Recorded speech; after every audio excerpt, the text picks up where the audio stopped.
오늘 성경 말씀은 느헤미야 6장 15절부터 7장 4절에 있는 말씀입니다. 느헤미야 6장 15절에 있는 말씀, 구약 성경 734면입니다. 느헤미야 6장 15절부터 7장 4절에 있는 말씀입니다.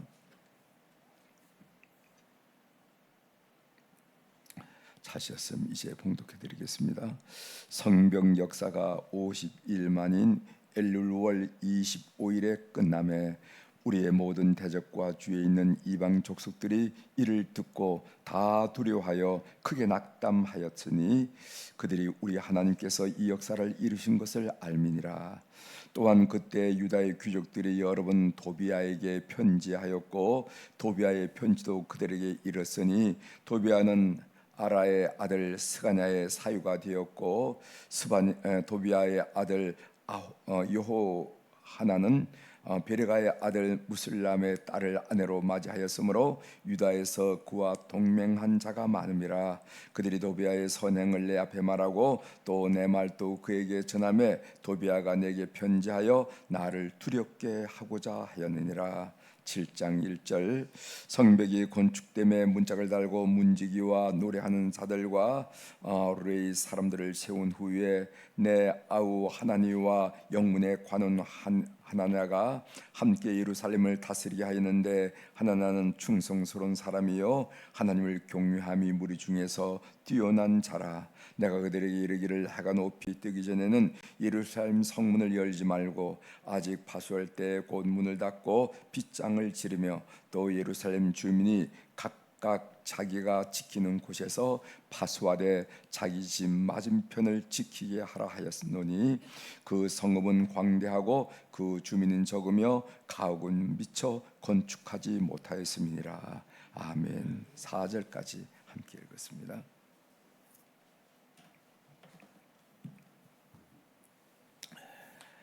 오늘 우리가 읽은 느헤미야 6장 15절부터 7장 4절에 있는 말씀을 중심으로 주제를 거룩한 성벽을 무너뜨리지 말자, 이런 말씀으로 함께 은혜를 나누고자 합니다. 거룩한 성벽을 무너뜨리지 말자. 여러분들이 이제 남유다 왕국이 바벨론에부터 패망하고 바벨론에 포로 잡혀갔죠. 그 이후의 역사를 성경이 어디서 기록하고 있냐면은 에스라 느헤미야서가 기록을 하고 있어요. 에스라 느헤미야.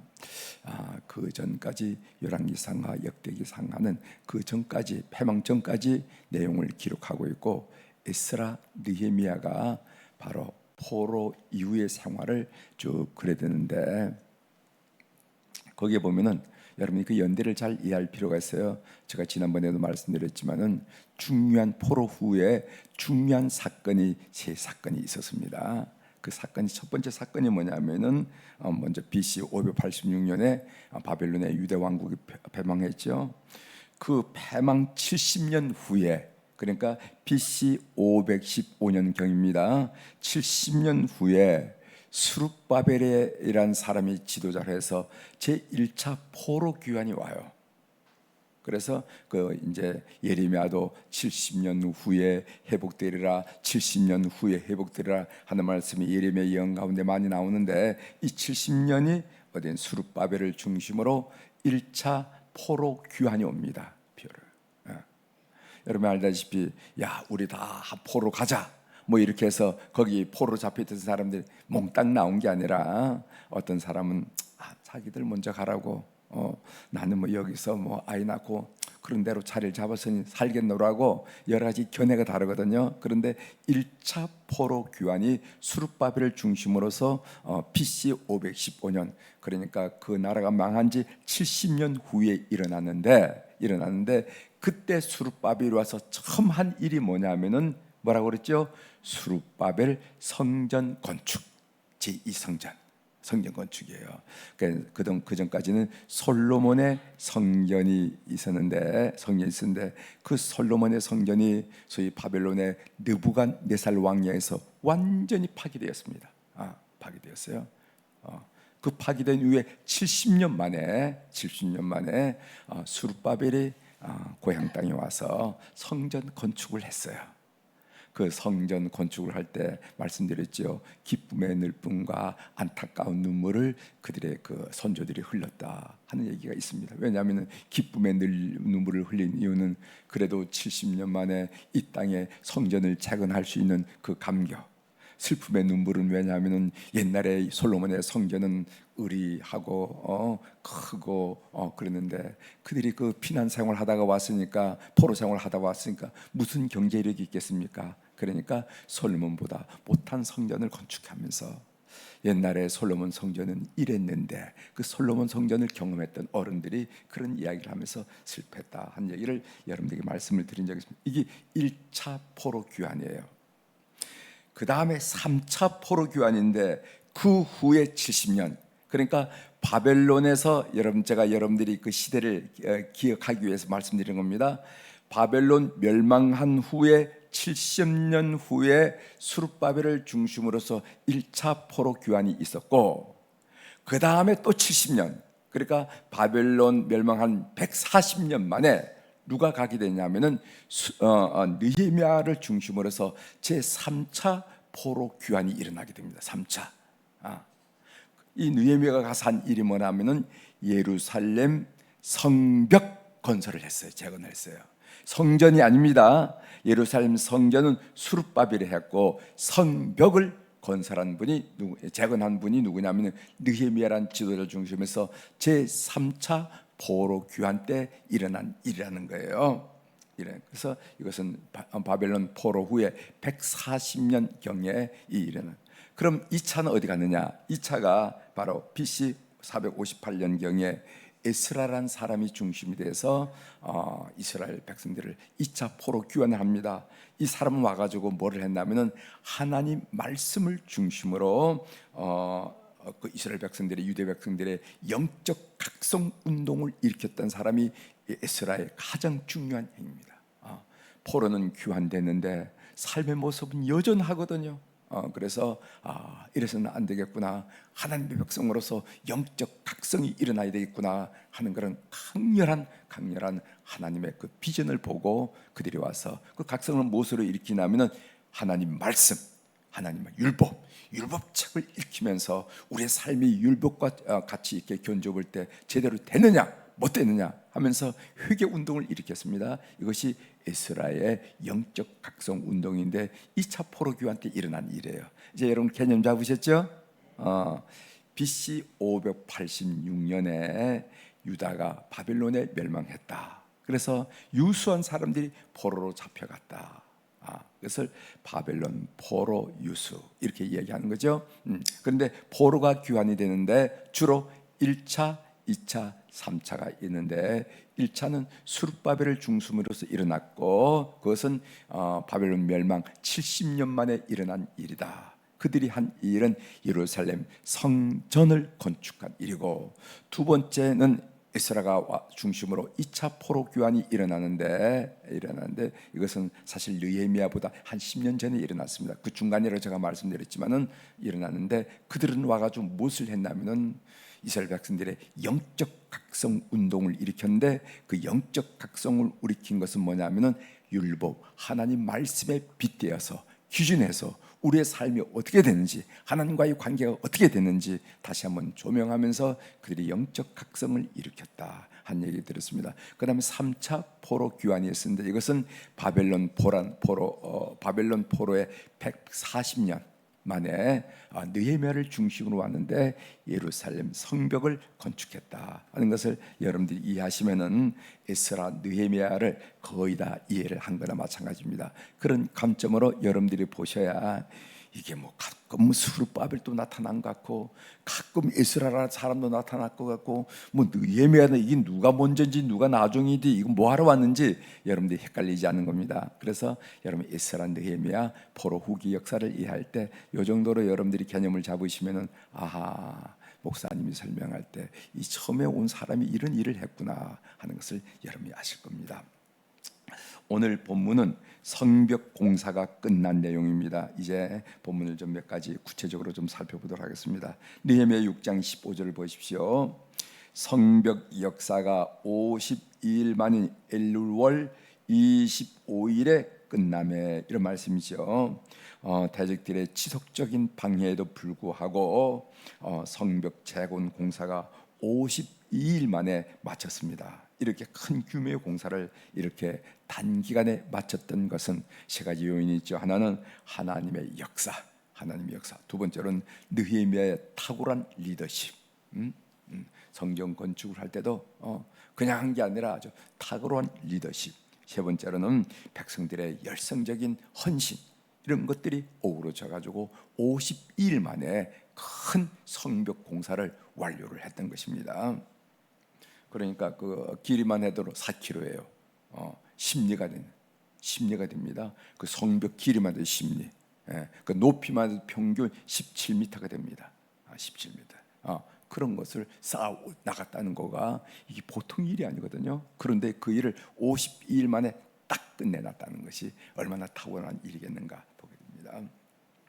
16절 보겠습니다. 우리의 모든 대적과 주위에 있는 이방 족속들이 이를 듣고 다 두려워하며 크게 낙담하였으니 그들이 우리 하나님께서 이 역사를 이루신 것을 알미니라. 이렇게 했어요. 제가 어제 우리가 고백한 내용이 뭐냐면은 우린 사람으로 인해서 또 상황에서 두려움이 온다. 근데 두려움이 분명히 오는데 그 두려움이 올 때 우리가 어떻게 두려움을 극복해야 되는가? 두려움이라는 것은 하나님으로부터 온 것이 아니다. 그래서 우리는 두려움을 준 악하고 더러운 사탄의 괴계를 무너뜨려야 된다. 사탄은 인격적이기 때문에 우리가 배척하고 대적하면 물러나게 된다. 그래서 나사렛 예수의 이름으로 내 영혼과 내 심령을 사로잡고 있는 이 악하고 더러운 사탄아, 물러갈지어다. 아주 단호하게 자기 귀에 들 정도로 엄숙하게 선포하면서 사탄을 물리쳐야 됩니다. 그러면은 여러분 마음속에 안정됨이 회복되고 담대함이 일어난다는 것을 여러분들이 분명히 경험하게 되리라 하는 말씀을 드렸는데, 이렇게 이 느헤미야에게 두려움을 줬습니다. 그런데 느헤미야는 어떤 사람입니까? 그런 모든 공갈, 협박, 두려움, 그 모든 일들, 그 음모들, 흑색 선전들, 이런 것들에 대해서 그는 하나님께 기도했다는 겁니다. 그래서 하나님이 주신 담대함과 평안으로 그것을 잘 극복했는데, 지금 오늘 본문에 보니 16절에 보면 어떻게 되냐면 오히려 두려움을 주던 사람들이 오히려 두려워하게 되었다 하는 삶의 역전이 일어난 것을 우리가 보게 되는 거죠. 여러분도 그렇게 살기를 바랍니다.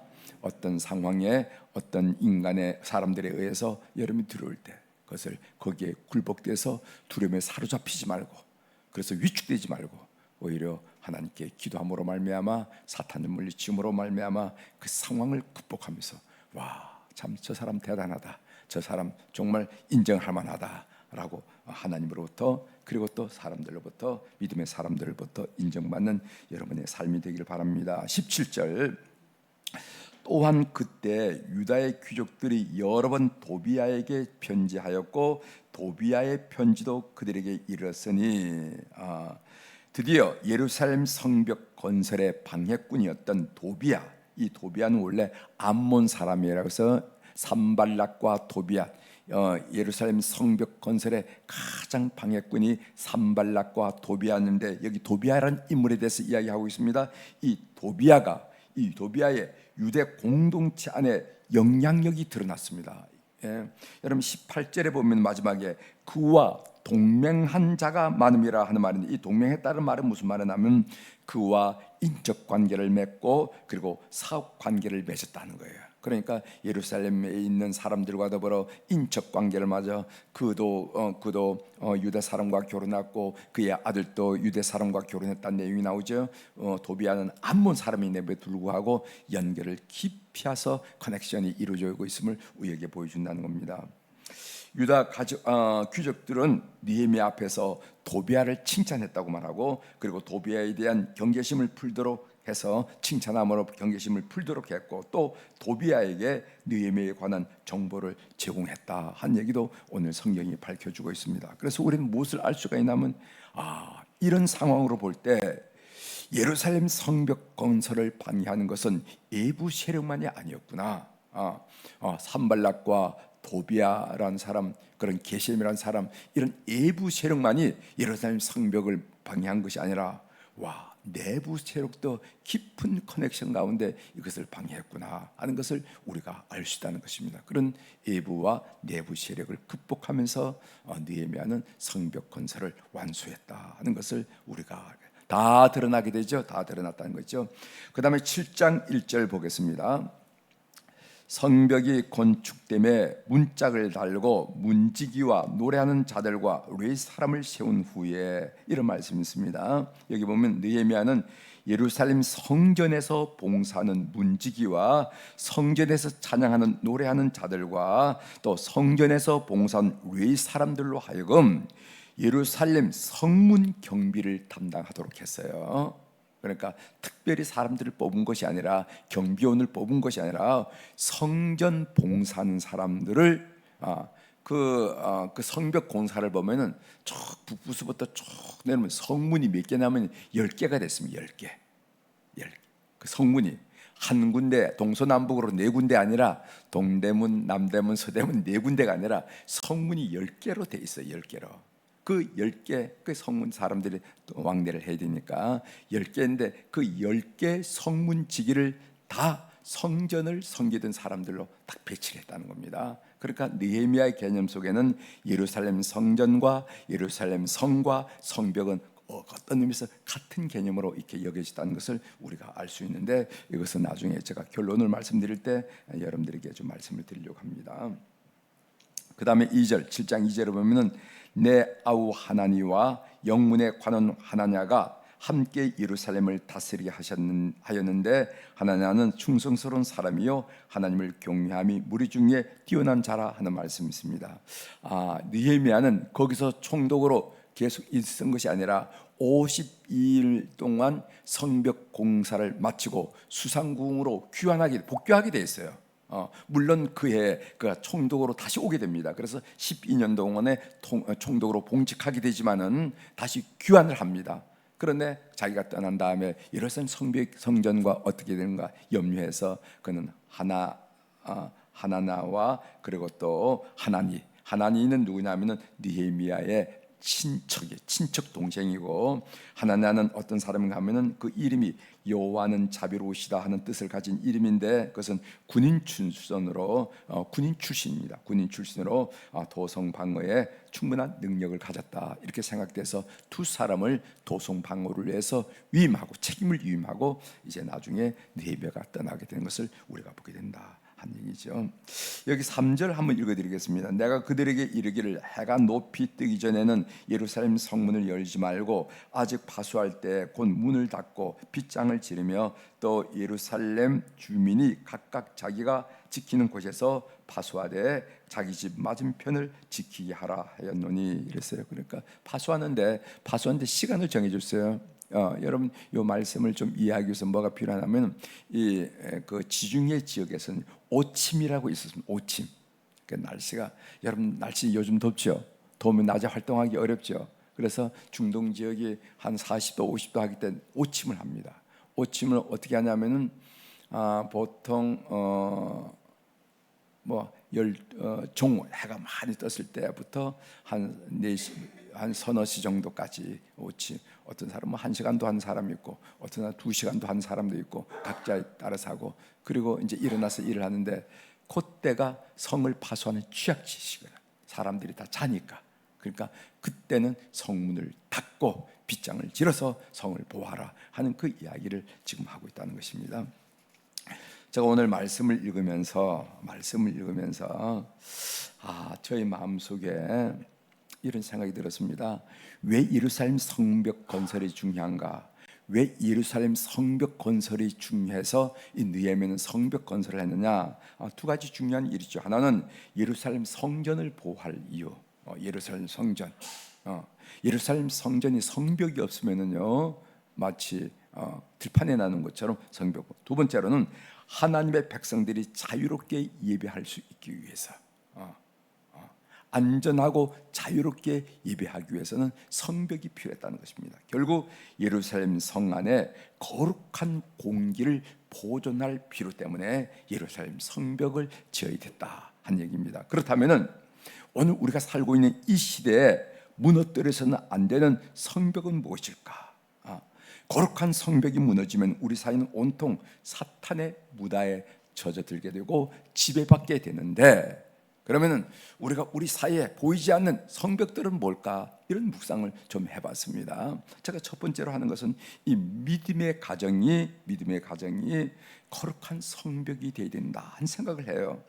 이 사회에 하나님의 나라를 보호할 보루라는 거, 보루, 거룩한 가정이, 이 세상에 있는 그 많은 그 사탄의 문화야. 여러분, 하나님은 우리에게 두 가지 명령을 내렸습니다. 선교 명령과 문화 명령을 내렸는데, 그 문화 명령이라는 게 뭐냐 하는 것은 이 타락한 문화, 악한 문화, 왜곡한 문화, 사탄의 문화, 잘못된 문화, 소돔과 고rom 같은 문화를 거룩한 문화로 바꾸라는 거예요. 그래서 한다는 겁니다. 그것을 문화 명령이라고 그러거든요. 문화 명령.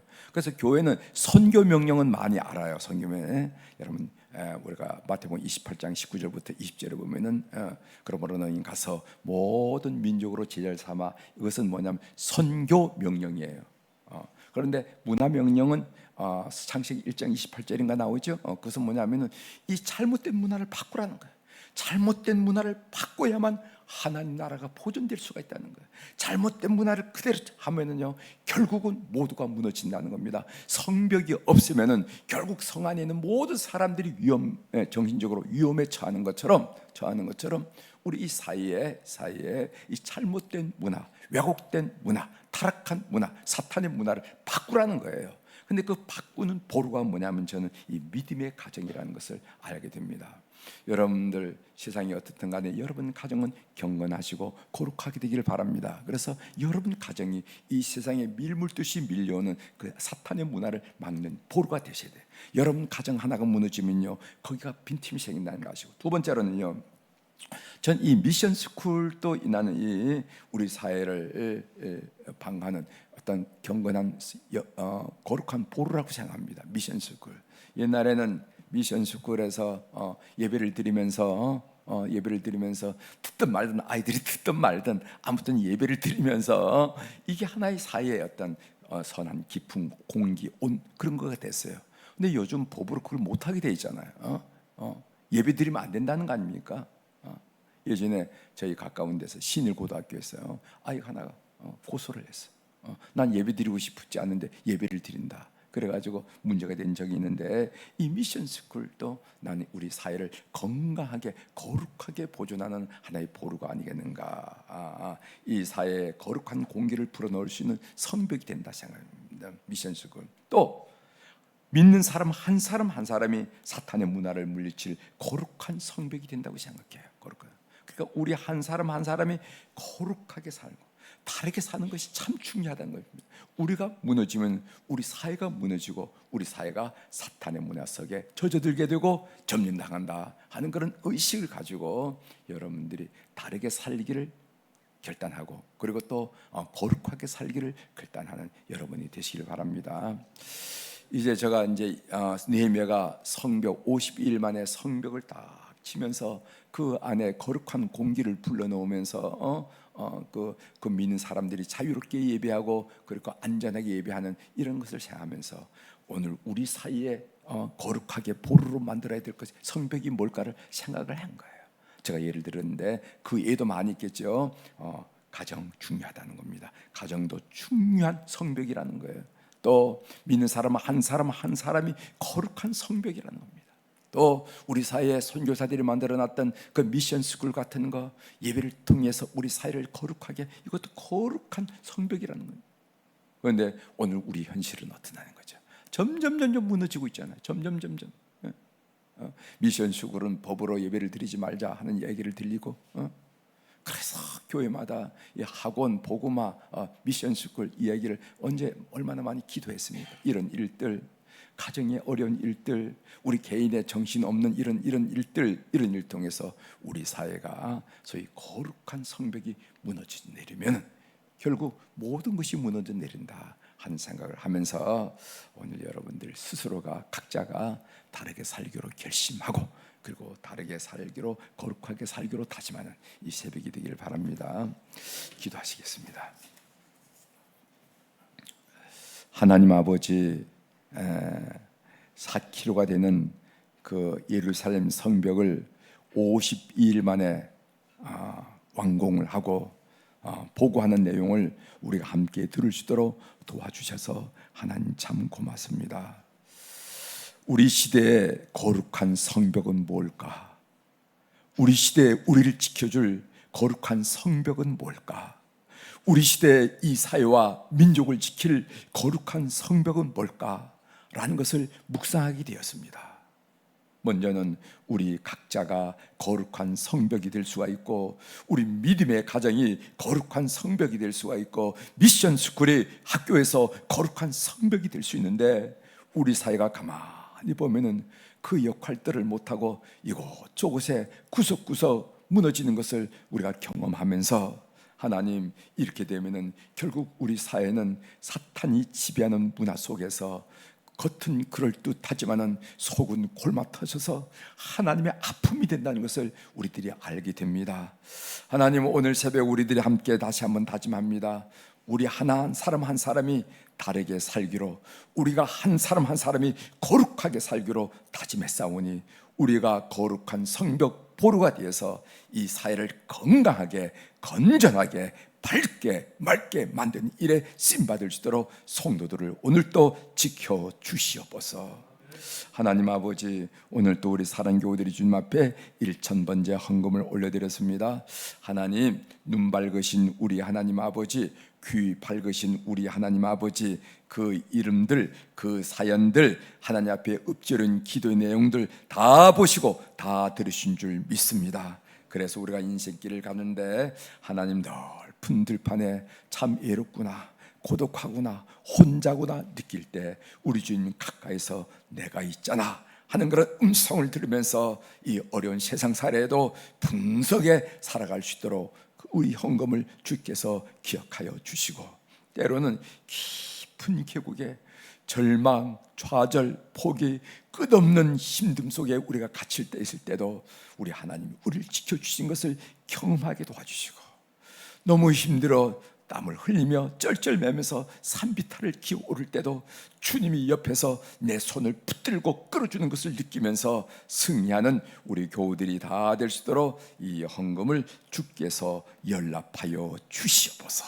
그래서 삶의 순간순간 자세하고 섬세한 그 부분 경우마다 때마다 하나님의 거룩하시고 능력 있는 역사를 경험하면서 승리하는 교우들이 다 되도록 은혜를 베풀어 주옵소서. 하나님, 오늘 수요일입니다. 수요일날은 저희들이 우리 자녀들, 우리 손자, 손녀들, 우리 자손들을 위해서 특별히 마음에 두고 기도하게 하시오니 감사합니다. 해외에서 이제 글로벌 시대라 하는 말이 있는 것처럼 해외에서 학문하는 자손들, 사업하는 자손들, 직장 생활하는 자손들이 싸우니 저들을 기억하여 주옵소서. 저들이 비록 우리의 품 안에 있지 않지만은 우리가 이곳에서 기도할 때, 우리가 이곳에서 찬양할 때, 우리가 이곳에서 예배드릴 때 하나님, 그 하나님께서 그들을 보호하시고 그들을 인도하시고 그들의 방패 되시고 그들의 진영되는 것을 그들의 삶의 현장에서 간증하도록 은혜를 베풀어 주시옵소서. 하나님, 군대에 나간 자손들이 있습니다. 국방의 의무를 감당하면서 군대에 나가 있는 자손들, 우리 좋은 지휘관들 만나고 그리고 좋은 동료들, 전우들 만나서 하나님, 사회에서 경험하지 못하고 가정에서 경험하지 못하는 인격적인 훈련과 인간됨의 훈련, 성품과 인품을 훈련하는 그런 선한 기간이 될 수 있도록 주님께서 역사하여 주시옵소서. 그래서 그곳에서 가족이란 무엇인지, 사회란 무엇인지, 인간관계란 무엇인지, 어떻게 해야 인간관계를 잘 맺는지, 나는 앞으로 인생의 목표를 어디에 둘 것인지 깊이 생각하고 깊이 기도하고 깊이 터다가 나가는 우리의 자녀들이 다 되어서 참으로 우리 앞에 나타날 때 더 의젓하고 더 담대하고 더 멋진 우리의 후손들이 될 수 있도록 우리 하나님 역사하여 주시옵소서. 하나님, 이제 곧 수능 시험이 가까이 다가옵니다. 이제 여름철 열기가 아직까지 뜨거운데 하나님, 우리 모든 수험생들 하나님 집중력 잃지 않도록 도와주시고, 더위에 건강 잃지 않도록 도와주시고, 그들이 세운 목표 잃지 않도록 도와주시고, 하나님의 선한 뜻을 구하는 기도 잃지 않도록 도와주셔서 하나님이 원하는 아름답고 귀한 일들을 잘 감당하는 대학의 문을 활짝 열어 주시옵소서. 이제 수시에 입시 전형을 이제 원서를 쓰고 있는데 하나님 분별력을 허락하시고, 그리고 또 하나님께서 그들 마음속에 비전을 허락하여 주셔서 하나님이 원하는 길이 어딘지, 대학이 어딘지 밝히 알아서 넉넉하고 담대하게 그들의 길을 갈 수 있도록 저들의 삶을 이끌어 주시옵소서. 하나님, 우리 자손들 가운데 사업하는 자손들, 직장 생활하는 자손들이 많이 있습니다. 하나님, 공실이 많이 생길 정도로 참 어려울 때인데 하나님, 우리 모든 자손들에게 남다른 열정, 남다른 비전, 남다른 성실함을 통해서 하나님 이 위기를 잘 극복할 수 있도록 주께서 역사하여 주시옵소서. 그래서 우리의 신앙은 관념적이고 추상적인 것만에 머무른 것이 아니라 우리의 구체적인 삶에 하나님이 어떻게 역사하신지 보여주는 그런 삶이 될 수 있도록 은혜를 베풀어 주시옵소서. 어떤 차례 놓더라도 오뚜기처럼 반듯하게 일어나면서 하나님 주신 능력과 하나님 주신 지혜와 하나님 주신 열정과 비전을 통해서 일어나는 우리 자손들이 다 될 수 있도록 은혜를 베풀어 주옵소서. 하나님, 건강 때문에 우리 부모님들의 마음에 늘 기도의 제목이 되는 자손들이 있음을 주께서 기억하여 주시고, 오늘 저들의 영혼과 심령과 육체를 강건하게 하셔서 대를 이어 믿음이 기대되는 것처럼 하나님의 축복도 기대되는 것을 우리가 볼 수 있도록 은혜를 베풀어 주옵소서. 오늘 또 하늘의 주권과 땅의 주권을 가진 우리 주님의 권세 있는 이름으로 이 새벽에 선포합니다. 내 영혼이 잘된 같이 범사가 잘되고 강건한 축복을 오늘 24시간 우리 모든 교우들이 직장에서 또 가정에서 이 모양 저 모양 사람을 만나면서 체험하고 느끼며 확인하며 영광을 올려드리고 간증하는 하루로 저희 삶을 이끌어 주시옵소서. 넉넉히 그렇게 하실 우리 주님을 찬양하며 예수님의 이름으로 기도 올리옵나이다. 아멘. 하늘에 계신 우리 아버지여, 이름이 거룩히 여김을 받으시오며 나라가 임하시오며 뜻이 하늘에서 이루어진 것 같이 땅에서도 이루어지이다. 오늘 우리에게 일용할 양식을 주시옵고, 우리가 우리에게 죄 지은 자를 사하여 준 것 같이 우리 죄를 사하여 주시옵고, 우리를 시험에 들게 하지 마시옵고, 다만 악에서 구하시옵소서. 나라와 권세와 영광이 아버지께 영원히 있사옵나이다. 아멘.